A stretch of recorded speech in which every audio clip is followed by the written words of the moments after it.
ஹல்லேலூயா! நம்முடைய பிதாவாகிய தேவனாலும் கர்த்தராகிய இயேசு கிறிஸ்துவினாலும் உங்களுக்கு கிருபையும் சமாதானமும் உண்டாவதாக என்று வாழ்த்துகிறேன். பிரியமானவர்களே, ஆண்டவருடைய பெரிதான கிருபையினாலும் ஆவியானவருடைய நடத்தலின்படியும் நாம் சிலுவையை பற்றின உபதேசத்தை குறித்த ஒரு தொடர் சத்தியங்களை தியானித்து கொண்டு வருகிறோம். நம்ம இதுவரைக்கும் 3 எபிசோடுகளை கடந்து வந்திருக்கிறோம். சிலுவையை பற்றின உபதேசம் கெட்டுப்பவர்களுக்கு பைத்தியமாக இருக்கிறது, ரட்சிக்கப்படுவர்களுக்கோ தேவ பலனாக இருக்கிறது என்று சொல்லி நம்ம பார்த்தோம். அதே தான் கிறிஸ்துவின் சுவிசேஷமானதும் விசுவாசிக்கிறவர்களுக்கு ரட்சிப்பு உண்டாவதற்காக தேவ பலனாக இருக்கிறது என்று சொல்லி நம்ம பார்த்தோம். ஸோ இந்த புரிதல்களோடு கூட நம்ம தியானித்து கொண்டு வருகிறோம். ஸோ ஆண்டவரை பற்றின இந்த வார்த்தைகள், சிலுவையை பற்றின இந்த வார்த்தைகள் நமக்கு மாம்சத்துக்கு ஏற்றவர்களாக இல்லை, இது போராயுதங்களாக நம்ம கூட இருந்து அரண்களே நிர்மூலமாக்குகிறதற்கும் தேவ பலமுள்ளவைகளாக இருக்கிறது அப்படிங்கிறதையும் நம்ம வாசித்து புரிந்து கொண்டோம். ஸோ முதல் எபிசோடில் நம்ம பவர் ஆஃப் காட், தேவ பலனாக இருக்கிறது என்கிறதை புரிந்து கொண்டோம். 2வது எபிசோடில் விஸ்டம் ஆஃப் காட், தேவ ஞானமாக இருக்கிறது. இது மற்றவர்களுக்கு தான் பைத்தியமாக தெரிகிறது, ஆனால் இதில் தான், இந்த பிரசங்கத்தில் தான் தேவ ஞானமே நமக்கு கிடைக்கிறது என்கிற புரிதலை பெற்றுக்கொண்டோம். போன எபிசோடில் சிலுவையை பற்றின வார்த்தைகள், சிலுவை என்ன சிலுவை, அந்த சிலுவைங்கிறது எப்போ ஆரம்பிக்கப்பட்டது இல்லையா, அந்த காரியத்தை குறித்தெல்லாம் நம்ம போன எபிசோடில் பார்த்தோம். அப்போ யார் சுமந்த சிலுவையை பற்றின உபதேசம் இன்னைக்கு ரட்சிப்புக்குள்ள நடத்துது இல்லையா? இயேசு கிறிஸ்து சுமந்த சிலுவை. ஏன்னா உலகத்தின் பாவத்தையே சுமந்து தீர்க்கிறவராக அந்த சிலுவையில் அவர் சுமந்தார் என்கிறதெல்லாம் பார்த்தோம். போன எபிசோடில் டிரான்ஸ்வர்ஸ் பீம், அந்த டி ஷேப்டு கிராஸ், அந்த ரோமன் கிராஸ் அப்படிங்கிற காரியத்தெல்லாம் குறித்து நம்ம போன எபிசோடில் பார்த்தோம். ஸோ அதன் மூலமாக இந்த உலகத்துக்கே அவர் என்ன செய்தியை சொல்ல விரும்புகிறார் இந்த சிலுவையின் மூலமாக அப்படின்னா, பிரதானமாக ஃபர்ஸ்ட் எடுத்தோடனே அன்பை, அதாவது தேவனுடைய அன்பு, பிதாவாகிய தேவனுடைய அன்பை விளங்க பண்ணுகிறார். இவ்வளவாய் உலகத்தில் அன்பு கூறுகிறார் என்கிற புரிதல் எல்லாம் நம்ம போன எபிசோட்லேயே நம்ம பார்த்தோம். ஸோ இன்றைய நாளில் தொடர்ச்சியாக இந்த சிலுவை பற்றின உபதேசத்திற்குள்ள இன்றைய நாளில் நம்ம கற்றுக்கொள்ளுகிற பாகத்துக்கு நேராகவும் நம்ம வருவோம். அதனால் வேதாகமத்தை கரங்களை எடுத்துக்கொள்ளுங்க. ஆண்டவர் தாமே நமக்கு உதவி செய்வாராக. ஏசாயா தீர்க்கதரிசன புஸ்தகம் 53ஆம் அதிகாரம் 4-5 வசனங்களை வாசிப்போம். ஏசாயா தீர்க்கதரிசன புஸ்தகம் 53:4-5. மெய்யாகவே அவர் நம்முடைய பாடுகளை ஏற்றுக்கொண்டு நம்முடைய துக்கங்களை சுமந்தார். நாமோ அவர் தேவனால் அடிபட்டு வாதிக்கப்பட்டு சிறுமைப்பட்டவர் என்று எண்ணினோம். நம்முடைய மீறுதல்கள் நிமித்தம் அவர் காயப்பட்டு நம்முடைய அக்கிரமங்கள் நிமித்தம் அவர் நொறுக்கப்பட்டார். நமக்கு சமாதானத்தை உண்டு பண்ணும் ஆக்கினை அவர் மேல் வந்தது. அவருடைய தழும்புகளால் குணமாகிறோம். இப்பொழுது இந்த 2 வசனங்கள்ல பல உண்மைகள் மறைந்திருக்கிறது, பல சத்தியங்கள் மறைந்திருக்கிறது. படிப்படியாக நம்ம இவைகளை குறித்து தியானிக்க போகிறோம். இன்றைய நாள் எபிசோட்ல கூட இந்த 5ஆம் வசனத்துல நமக்கு சமாதானத்தை உண்டு பண்ணும் ஆக்கினை அவர் மேல் வந்தது அப்படிங்கிற வார்த்தையை பார்க்கிறோம். நமக்கு சமாதானத்தை உண்டு பண்ணும் ஆக்கினை அவர் மேல் வந்தது. ஆக்கினை என்பது தண்டனை என்கிற வார்த்தையை விவரிக்கிறது. நியாய தீர்ப்பு என்கிற ஒரு வார்த்தையை குறிக்கிறது. அதாவது ஜட்ஜ்மெண்ட் அப்படிங்கிறதும் இந்த புரிதலில் தான் வருகிறது. ஆக்கினை அதாவது தண்டனை கொடுக்குற விஷயம். அதான் இந்த இடத்துல பாருங்க, நமக்கு சமாதானத்தை உண்டு பண்ணும் ஆக்கினைனா, இப்போ நம்ம செய்த தவறுக்கு தக்க தண்டனை நமக்கு கிடைத்தாக வேண்டும். நம்ம எதை விதைத்தோமோ அதை அறுத்தே ஆக வேண்டும். அப்படிப்பட்ட விஷயத்தை நிறைவேற்றிட்டாதான் தேவன் இப்பொழுது சரியானபடி நீதியை செய்திருக்கிறார் என்கிற ஒரு காரியம் நிலைவரப்படும் இல்லையா? அப்போ இன்றைய நாள் எபிசோட்ல நம்ம ரொம்ப முக்கியமாக தெரிந்து கொள்ள வேண்டிய விஷயம் என்னன்னா, மனுக்குலம், தேவனால் படைக்கப்பட்ட இந்த மனுக்குலம், மனிதர்கள், ஹியூமனிட்டி, ஹியூமன் கைண்ட் இல்லையா, இந்த மனிதர்கள் எல்லாரும் தேவனோடு சமாதானமாக இருக்க வேண்டுமானால், தேவனோடு கூட சமாதானத்தின்படி உறவாட வேண்டுமானால் அதற்கு தக்க தண்டனை அவர்கள் பெற்றிருக்க வேண்டும். அப்பொழுதுதான் அங்கு நீதி நடந்திருக்கிறது. அங்கு நீதி நடந்தது நிமித்தம் இப்பொழுது சமாதானம் உண்டாகியிருக்கிறது என்கிற ஒரு புரிதல் இருக்கிறது. எங்கு அநீதி இருக்கிறதோ அங்கு சமாதானம் இல்லை என்று அர்த்தம். எங்கு நீதி இருக்கிறதோ அங்கு சமாதானம் இருக்கிறது என்று அர்த்தம். அப்போ இன்றைய நாளில் இந்த சிலுவையை பற்றின உபதேசம் நேற்று நம்ம தெளிவாக தியானித்தோம். இயேசு கிறிஸ்து சுமந்த சிலுவை, அதை பற்றின செய்தி. அந்த இயேசு கிறிஸ்து சுமந்த சிலுவை என்று நம்ம பார்க்கும் பொழுதே உலகத்தின் பாவங்களை எல்லாவற்றையும் சேர்த்து நமக்காக அந்த குற்றமில்லாத இயேசு சுமந்த அந்த சிலுவை இல்லையா? அப்படி நம்ம அழகா புரிந்து கொண்டோம் நேற்றைய தினமே, போன எபிசோட்லயே இல்லையா? அப்போ அந்த புரிதல்ல நம்ம பார்ப்போமே ஆனால், இப்பொழுது அவர் மேலே வைக்கப்படுகிற அந்த சூழ்நிலை என்னன்னா, குற்றமில்லாதவர், பாவமில்லாதவர், பரிசுத்தமானவர், தூய்மையானவர், பாவமே அறியாதவர், அப்படிப்பட்டவர் சமாதானம், அதாவது நமக்கும் தேவனுக்கும் உரிய சமாதானம் எப்படி இருக்க வேண்டும் என்பதை உணர்ந்து அதற்காக அவர் தன்னைத்தானே கொடுத்தார் என்கிற ஒரு புரிதல் இங்க நமக்கு வரணும். ஸோ இதை பற்றின விளக்கங்களை நம்ம புரிந்து கொள்ளணும்னா நம்ம வேதாகமத்தில் கொலோசேயர் புஸ்தகத்துக்கு நம்ம வந்துடுவோம். கொலோசேயர் 1 அதிகாரம் 20 வசனம்.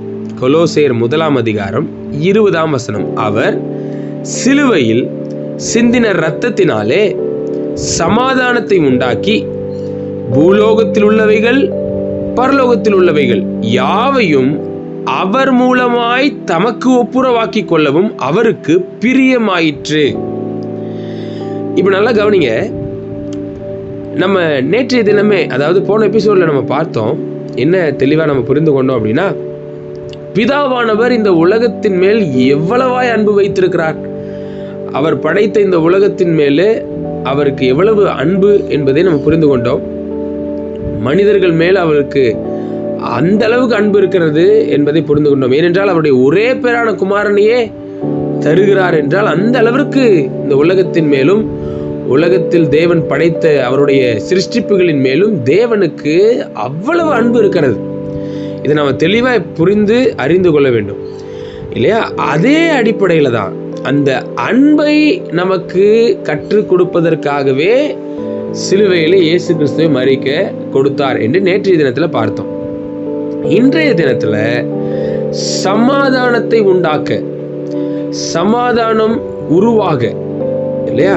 அதனாலதான் இங்க நல்லா கவனிங்க. இந்த கொலோசேயர் 1 அதிகாரம் 20 வசனம் சொல்லுகிறது, அவர் சிலுவையில் சிந்தின இரத்தத்தினாலே. யார் சிலுவையில் சிந்தின இரத்தத்தினாலே? இயேசு கிறிஸ்து சிலுவையில் சிந்தின அந்த இரத்தத்தினால சமாதானத்தை உண்டாக்கி பூலோகத்தில் உள்ளவைகள் பரலோகத்தில் உள்ளவைகள் யாவையும் அவர் மூலமாய், அதாவது இயேசு கிறிஸ்துவின் மூலமாய் தமக்கு ஒப்புரவாக்கி கொள்ளன்னு இப்பொழுது பிதாவாகிய தேவன் சொல்லுகிறார்.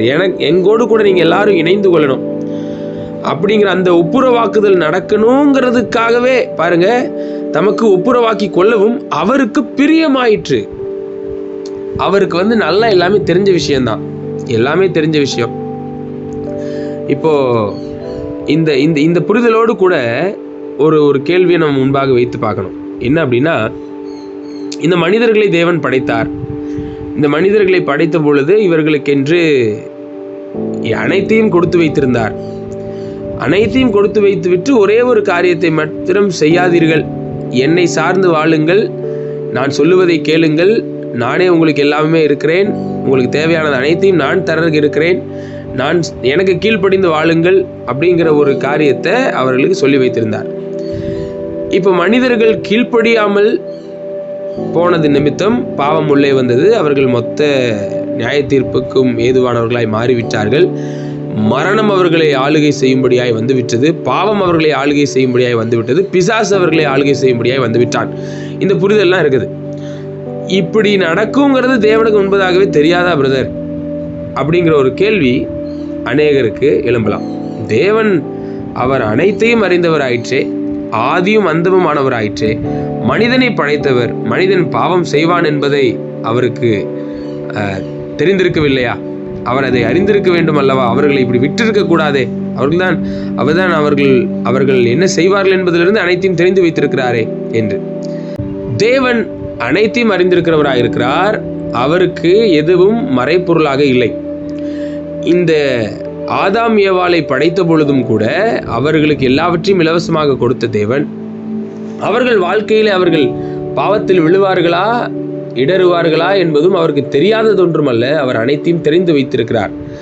அதனாலே வசனத்தில் ஒரு காரியம் நமக்கு தெளிவாக கற்றுக் கொடுக்கப்படுகிறது. வெளிப்படுத்தின விசேஷம் 13ஆம் அதிகாரம் 8ஆம் வசனத்தை நாம் பார்ப்போமே ஆனால், உலக தோற்றம் முதல் அடிக்கப்பட்ட ஆட்டுக்குட்டியினுடைய என்று ஒரு வார்த்தை வருது. அதாவது உலக தோற்றம் முதல் அடிக்கப்பட்ட ஆட்டுக்குட்டி. போதும். இப்ப இந்த வசனத்துல இந்த வார்த்தைகளை பார்க்கிறோம்.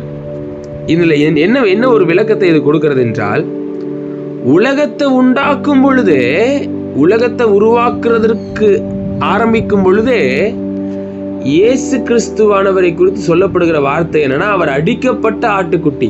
அதாவது முன்பதாகவே இந்த உலகத்தை உண்டாக்கும் பொழுதே தேவனுடைய திட்டத்தில் இருக்கிற ஒரு விஷயம் என்னன்னா, இயேசு கிறிஸ்துவானவர் அடிக்கப்படுகிற ஆட்டுக்குட்டியாய், அடிக்கப்பட்ட ஆட்டுக்குட்டியாகவே காட்டப்படுகிறார், உணர்த்தப்படுகிறார். என்ன பிரதர், இது ரொம்ப புரியாத மாதிரி போகுதே அப்படின்னு ஒரு சிலருக்கு இது தோன்றலாம். நான் விவரிக்கிறேன், பொறுமையா கவனிங்க. யோவான் 1ஆம் அதிகாரம் 1:1 வசனத்தை நம்ம வாசிப்போமே ஆனால், அதுக்கு நமக்கு ரொம்ப தெரிந்த ஒரு வசனம் தான். ஆதியிலே வார்த்தை இருந்தது, அந்த வார்த்தை தேவனிடத்தில் இருந்தது, அந்த வார்த்தை தேவனாய் இருந்தது, அவர் ஆதியிலே தேவனோடு இருந்தார், சகலமும் அவர் மூலமாய் உண்டாயிற்று, உண்டானது ஒன்றும் அவர் அலே அல்லாமல் உண்டாகவில்லை. இதை யோவான் விளக்கமாக நம்ம கூறுகிறத நம்ம பார்க்கிறோம். 1 அதிகாரம் 1 வசனத்திலே இல்லையா, அவருக்குள் ஜீவன் இருந்தது, அந்த ஜீவன் மனுஷருக்கு ஒளியாயிருந்தது. இதெல்லாம் நம்ம யோவான் 1 அதிகாரத்தில் வாசிக்கிறோம். உலக தோற்றம் முதல் அடிக்கப்பட்ட ஆட்டுக்குட்டி அப்படின்னு இயேசு கிறிஸ்துவ குறித்து சொல்லப்படுகிறத பார்க்கிறோமே. உலக தோற்றம் முதல் அடிக்கப்படுகிற ஆட்டுக்குட்டி, உலகத்தை உருவாக்கும் பொழுதே, அவர் உருவாக்கும் பொழுது எல்லாம் ஒழுங்கீனமாக கிடக்கிற அந்த சூழ்நிலையை அவர் ஒழுங்காக்குவதற்கு அவர் என்ன செய்தார்? அவர் வார்த்தையை பேசினார் இல்லையா? வெளிச்சம் உண்டாக கடவது என்றார். அந்த வெளிச்சம் உண்டாக கடவது என்னும் அந்த வார்த்தை இயேசு கிறிஸ்துவை குறிக்கிறது. அந்த வார்த்தையில சொல்லப்பட்ட வெளிச்சம் என்பதும் இயேசு கிறிஸ்துவையே குறிக்கிறது. இதை படைத்த பொழுதும் வசனத்துல நம்ம ரொம்ப தெளிவா புரிந்து கொள்கிறோம். சகலமும் அவர் மூலமாய் உண்டாயிற்று, உண்டானது ஒன்றும் அவராலே இல்லாமல் உண்டாகவில்லை. எல்லாமே அவர் மூலமாக தான் படைக்கப்பட்டது அப்படிங்கிற ஒரு விஷயத்த ரொம்ப தெளிவாக வசனம் விவரித்து கூறுகிறத பார்க்கிறோம்.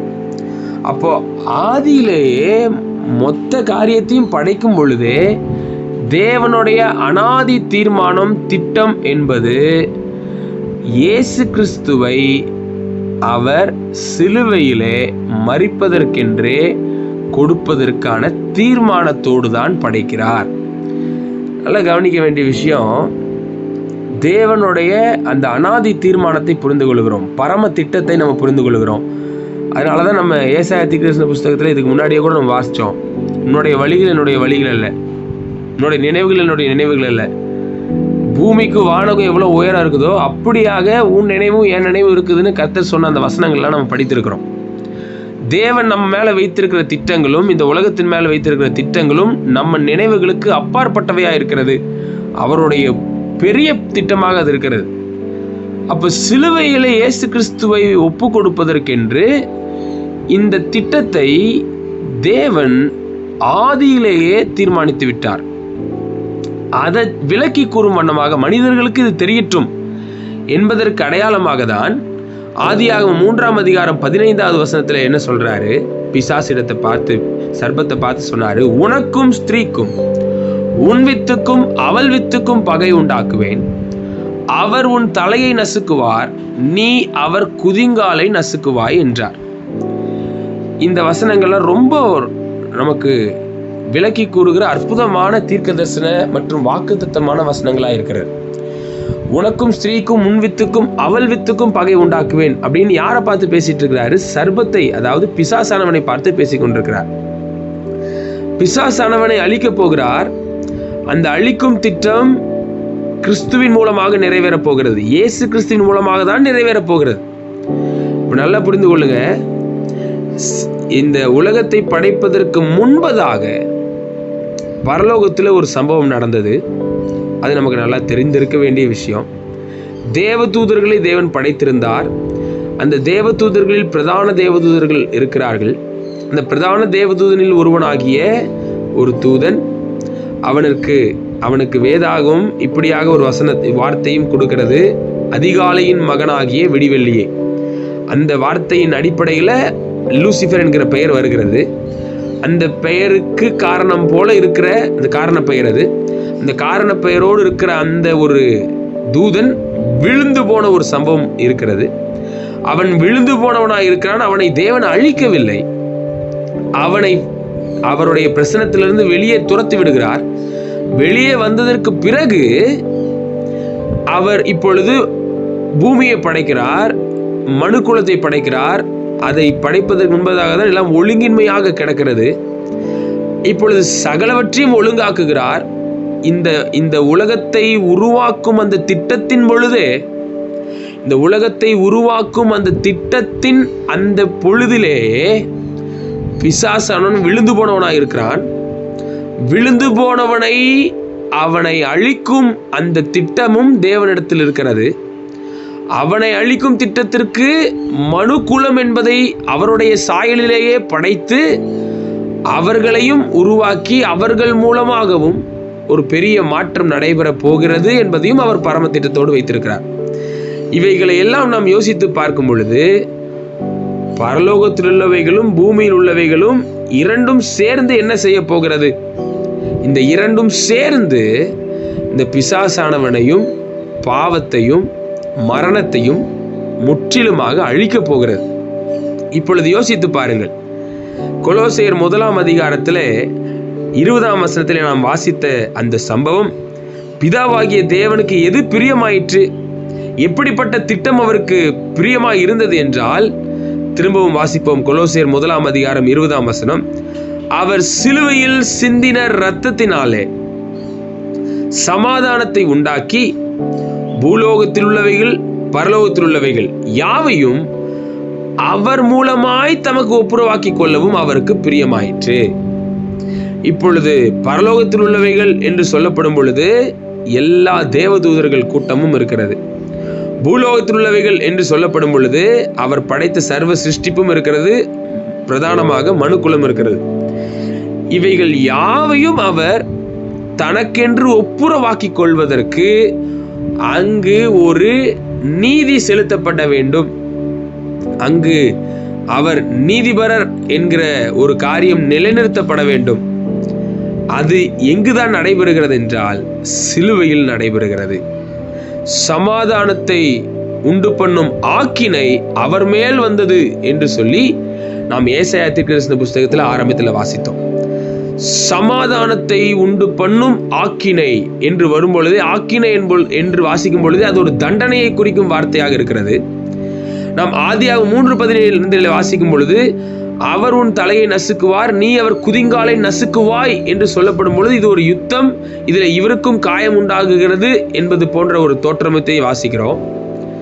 இப்பொழுது இந்த கொலோசையர் 1:20 வாசிக்கும் பொழுது அவர் சிலுவையில் சிந்தின இரத்தத்தினாலே என்று சொல்லப்படும் பொழுது இது ஒரு இரத்தஞ்சிந்தி பெற்றுக்கொள்ளுகிற ஒரு வெற்றியாக பார்க்கப்படுகிறது. ஆனால் தேவனுக்கு இப்படிப்பட்ட ஒரு ஒப்புரவாகுதல்ல தான் அவருக்கு பிரியம் உண்டாயிற்று என்பதை பார்க்கிறோம். பிரியமானவர்களே, ஒரு பெரிய ஒரு விளக்கத்தை நம்ம இந்த வசனங்கள்லேருந்து புரிந்து கொள்கிறோம்.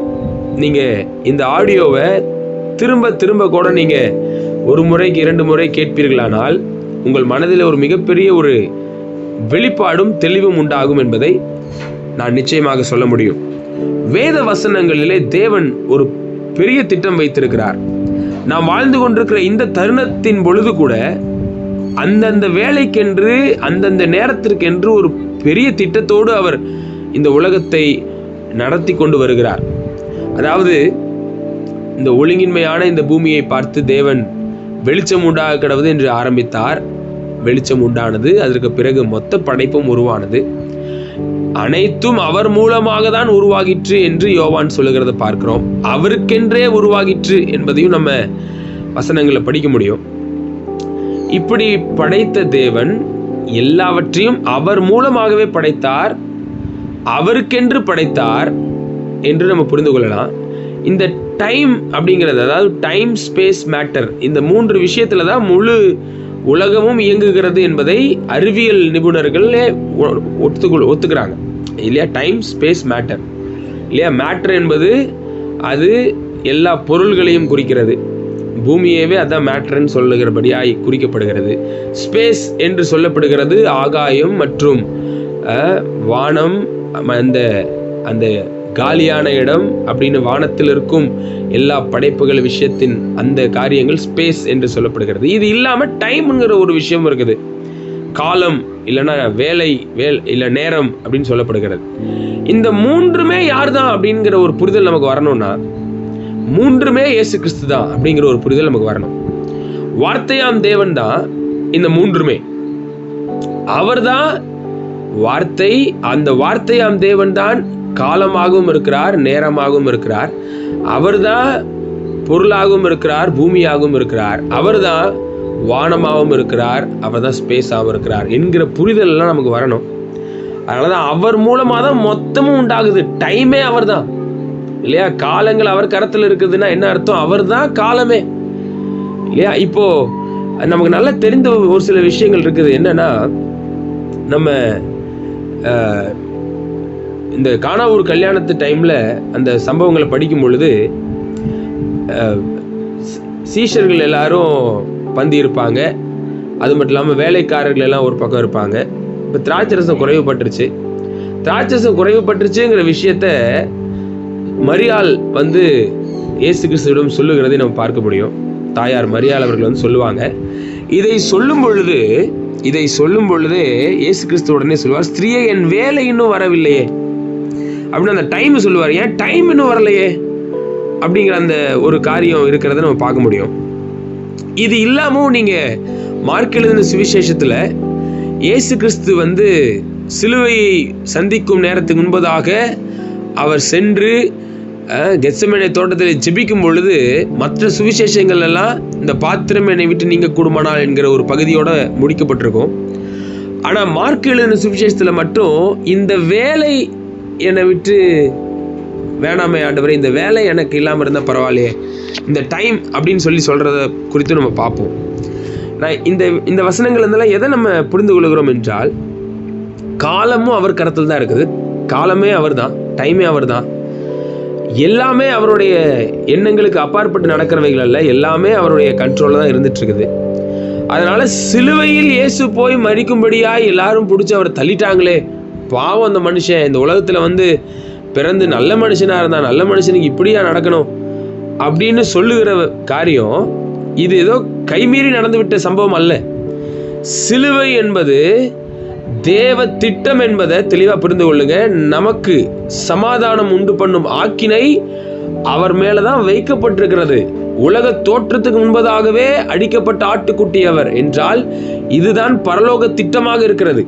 இந்த புரிதல் நமக்கு இல்லவில்லை என்றால் நாம் சிலுவையை பரிதாப சின்னமாக பார்ப்போம். சிலுவையை உலக பிரகாரமாக பார்க்கும் பொழுது அது மிகவும் பரிதாபமான ஒரு சம்பவம் தான். இவ்வளோ பரிதாபமான சாவா இருக்குதே எப்படின்னு பார்க்க தோணும். ஆனா வேதத்தை நன்றாய் புரிந்து கொள்ளும் பொழுது தேவன் எப்படிப்பட்டவர், அவருடைய பரம திட்டம் எப்படிப்பட்டது என்றெல்லாம் நாம் விளங்கி கொள்ளும் பொழுது தேவன் இதை அனாதி தீர்மானமாக வைத்திருக்கிறார். அவருடைய பக்கா பிளானா இருக்குது. இந்த திட்டம் அவர் உலக தோற்றத்துக்கு முன்பதாகவே போட்டு வைத்திருக்கிற திட்டமா இருக்குது அப்படிங்கிறத புரிந்து கொள்வோம். அந்த புரிதல்ல தான் நம்ம பார்க்க முடியுது. மறுபடியும் கூட வாசிப்போம். கொலோசியர் 1:20 அவர் சிலுவையில் சிந்தின இரத்தத்தினாலே சமாதானத்தை உண்டாக்கி பூலோகத்தில் உள்ளவைகள் பரலோகத்தில் உள்ளவைகள் யாவையும் அவர் மூலமாய் தமக்கு ஒப்புரவாக்கி கொள்ளவும் அவருக்கு பிரியமாயிற்று என்று நம்ம பார்க்கிறோம். அவருக்கு இதுல இப்படி இந்த சம்பவங்கள் எல்லாம் இப்படிதான் அவருக்கு ஒப்புரவாகணுங்கிற ஒரு பிரியம் அவருக்கு இருக்குது. இதுதான் அந்த திட்டத்தை குறிக்கிற ஒரு காரியமாய் இருக்கிறது. இப்போ இந்த சமாதானம் என்கிற ஒரு வார்த்தை இருக்குது பாத்தீங்களா, அதை குறித்து ஒரு சின்ன விளக்கத்தை பார்த்து நம்ம இன்றைய நாள் நம்ம நிறைவு செய்வோம். சமாதானம் என்கிற ஒரு வார்த்தைக்கு ஷாலோம் அப்படிங்கிற ஒரு வார்த்தையை எபிரேயர்கள் பயன்படுத்துவார்கள். ஷாலோம் அப்படின்னா அந்த ஷாலோம் என்கிற வார்த்தைக்கு உள்ளாக மறைந்திருக்கிற பொருள்கள் என்னங்கிறத புரிந்துக்கிட்டோம்னா, சமாதானம்னு சும்மா ஏதோ ஒரு வார்த்தையை எளிதில் பயன்படுத்திட்டு இருக்கிற வார்த்தை போல நம்ம நினைக்க மாட்டோம். ஷாலோம் அப்படின்னா ஷபட் ஷாலோம் அப்படிம்பாங்க. உங்களுக்கு சமாதானம் இல்லை, அவங்க உங்களுக்கும் சமாதானம் அப்படின்னு சொல்லி ஒருத்தர் வாழ்த்திட்டே இருப்பாங்க. இந்த ஷாலோம் என்கிற நிலை, இந்த சமாதான நிலை என்பது 3 வகையா இருக்கிறது. தேவனோடு உள்ள அந்த உறவு சமாதான நிலை, அந்த சமாதான நிலை. 2வது சக மனிதர்கள் எல்லாரோடும் உள்ள சமாதான நிலை. 3வது நமக்குள்ளேயே இருக்கும் ஆவி ஆத்மா சரீரத்திற்கு இடையே உள்ள ஒரு சமாதான நிலை. இந்த 3மே குறிக்கிற சமாதான நிலையாக தான் இந்த ஷாலோம் இருக்கிறது. அந்த ஷாலோம் என்கிற வார்த்தை, அந்த சமாதானங்கிறது எதையெல்லாம் குறிக்குதுன்னா, நிறைவு என்கிற அந்த ஃபுல்னஸை குறிக்குது. இன்னொன்று ஆசீர்வாதம் என்கிற பிளெஸிங்கை குறிக்குது. சமாதானம் என்கிற வார்த்தை, ஷாலோம் என்கிற வார்த்தை நீடித்த ஆயுசு நாட்கள், அதையும் குறிக்குது ஷாலோம் என்கிற வார்த்தை. அதாவது அதுல தான் நிறைவுங்கிற விஷயம் வந்துடுது. எது? ஆயுசு நாட்கள்ல நிறைவு, திருப்தி இல்லையா? இப்போ கம்ப்ளீட்டா ஆவிக்கு தேவையான, சரீரத்திற்கு தேவையான, ஆத்மாவிற்கு தேவையான அத்தனை நிறைவுகளும் உள்ளடங்கின நிலைதான் இந்த ஷாலோம் நிலை. அப்பொழுது இயேசு கிறிஸ்துவானவர் சமாதான பிரபு என்று அழைக்கப்படுகிறார் என்றால், உங்களை ஷாலோம் என்கிற அந்த நிலைக்குள்ளாக அவர் உங்களை நடத்துவதற்கு அவர் அனாதி தீர்மானத்தோடு இருக்கிறார். இந்த நிலையில தான் நீங்க இருக்க வேண்டும். அது அவர் மூலமாகவே நடக்க வேண்டும். உங்களை ரோபோட்டாவும் வைக்க முடியாது. உங்களுக்கென்று சுய விருப்பத்தையும் கொடுக்கணும். அதை அவரை சார்ந்துதான் நீங்க அதை பெற்றுக்கொள்ளணுங்கிறதும் அவருக்கு பிரியமான ஒரு திட்டமா இருக்குது. அந்த திட்டத்துல சிலுவையிலே அவர் அவருடைய இரத்தத்தை சிந்தி சமாதானத்தை உண்டாக்குகிறார். பிரியமானவர்களே, சமாதானம் உண்டாவதாக என்கிற வார்த்தையெல்லாம் ஒரு விலையேற பெற்ற வாழ்த்துதல் செய்தி. அது ஒரு ஆசீர்வாத வார்த்தை செய்தி தான். இது ஆசீர்வாதமான வாழ்த்துதலின் செய்தி. அது ஒருத்தரை பார்த்து நீங்க இயேசுவின் நாமத்தினாலே உங்களுக்கு சமாதானம் உண்டாவதாக அப்படின்னு சொல்றோம்னா, இல்லையா, நான் எப்பொழுதும் எனக்கு இந்த அறிவு வந்ததிலிருந்து, இல்லையா, இந்த வசனத்தின் அறிவு வந்ததிலிருந்து நான் எப்பொழுதும் வாழ்த்துகிற ஒரு வாழ்த்துதல் வார்த்தை என்னன்னா, நம்முடைய பிதாவாகிய தேவனாலும் கர்த்தராகிய இயேசு கிறிஸ்துவினாலும் உங்களுக்கு கிருபையும் சமாதானமும் உண்டாவதாக. இந்த விஷயம் இதற்காகவே சிலுவையில் இயேசு கிறிஸ்து ஆட்டுக்குட்டியானவராக அடிக்கப்பட்டார். நல்லா கவனிங்க. இந்த ஆட்டுக்குட்டியானவர் என்கிற பெயரை வெளிப்படுத்தின விசேஷத்துல நீங்க ஏராள முறை வாசிக்க முடியும். ஆட்டுக்குட்டியானவரின் கல்யாணம், ஆட்டுக்குட்டியானவரின் ஜீவ புஸ்தகம், ஆட்டுக்குட்டியானவரை பார்த்து எல்லாரும் வணங்கினார்கள், ஆட்டுக்குட்டியானவர் கிரீடத்தை, ஆட்டுக்குட்டியானவர் முத்திரையை உடைத்து என்று வந்து கொண்டே இருக்கும். ஏன் இப்படி? ஏன்னா அவர்தான் உங்களுக்கு சமாதானத்தை உண்டாக்குகிறவர், இல்லையா? அப்போ நம்ம எடுத்த உடனேயே நம்ம வாசித்த ஒரு அழகான பகுதி ஏசாயால, சமாதானத்தை உண்டு பண்ணும் ஆக்கினை அவர் மேல் வந்தது. அது சிலுவையில தான் வந்துச்சு அவருக்கு. அதை அவர் சந்தோஷமாக எதிர்கொண்டார். அதை நமக்காக சாதித்து முடித்தார். அவரே சமாதான பிரபுவாயிருக்கிறார். அவர் தான் உங்களுக்கு சமாதானத்தை கொடுக்க முடியும். அப்பொழுது இன்றைய நாள்ல தேவன் நமக்கு அந்த சமாதானத்தை உண்டாக்குகிறவராக இருக்கிறார். இதை பற்றின ஒரு செய்தியாக இந்த சிலுவையை பற்றின உபதேச செய்தி நமக்கு விளக்குகிறது. கர்த்தர் மென்மேலும் நம்மை சமாதானத்திற்குள் நிரப்புவாராக. நாம் தொடர்ந்து அடுத்த எபிசோடில் சந்திப்போம். நாம் கண்களை மூடி செவிப்போம். பரலோக பிதாவே, இந்த அருமையான நல்ல நாளில் உம்மை நோக்கி பார்த்து நன்றி செலுத்துகிறோம். அப்பா, பரலோகத்தில் உள்ளவைகள், பூமியில் உள்ளவைகள் எல்லாம் உம்மோடு கூட ஒப்புரவாக்கி கொள்வதற்கு நீங்க இப்படி ஒரு அழகிய திட்டத்தை வைத்து அதுல ஒரு பிரியமா இருந்தீங்களே, அந்த வசனங்களை நாங்க படித்து புரிந்து கொள்ளுகிறோம். அப்பா, யாவையும் அவர் மூலமாய் உமக்கு ஒப்புரவாக்கி கொள்றதுக்கு உமக்கு பிரியமாயிற்று என்று வாசிக்கிறோமே. இந்த காரியங்கள் எங்கள் மனதிலே ஆழமாய் பதியற்றும். எங்கள் வாழ்க்கையிலே கர்த்தர் சமாதானத்தை தொடர்ச்சியாக தந்து நடத்துவீராக என்று சொல்லி ஜெபிக்கிறோம். கர்த்தர் பெரிய காரியங்கள் எங்கள் வாழ்க்கையில செய்யுங்க. சமாதானம் எங்கள் வாழ்க்கையில பெருகட்டும். சிலுவையிலிருந்து நாங்கள் பெற்றுக்கொள்ளுகிற இந்த அனுபவங்களை மென்மேலும் நாங்கள் அனுபவிக்க இந்த விசுவாசத்தோடு நாங்கள் சிலுவை நோக்கி பார்க்கட்டும். இயேசுவின் நாமத்தில் ஜெபிக்கிறோம் எங்கள் நல்ல பிதாவே.